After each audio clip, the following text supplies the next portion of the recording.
Hi guys, I'm Eric Bishop. I'm the Technical Training Manager for Automotive, and today we're going to be talking about plastics.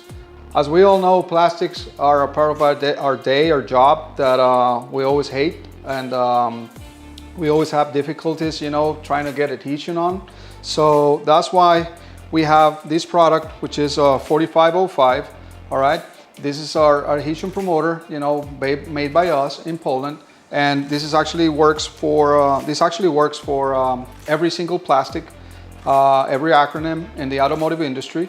This adhesion promoter, you can actually add 5% of base coat in order to make it visible when you're spraying, because we all know we have difficulties where we're spraying or over applying this product. As we all know, we shouldn't over apply this product, because if not, we're not going to have any adhesion at all. So you can always add 5% of metallic base is my recommendation to actually see how much product you're applying. This product can go along with our flex additive.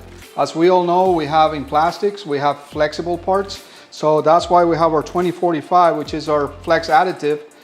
This flex additive has to be applied in every single primer, sealer, monocryl, single stage, and clear coats.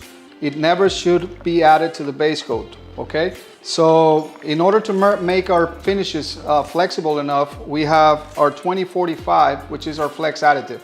This product has to be added to the primers, primer sealers, monocryl, single stage, and clear coats. It should never be added to the base coat, but using this product will guarantee that your flexible part will remain flexible at all times. Again, I'm Eric Bishop. Thank you for hearing this tech tip. You can always log into automotivepaints.com to find all the technical data sheets about our products, and don't hesitate to contact our local rep so he can give you more insights on our product.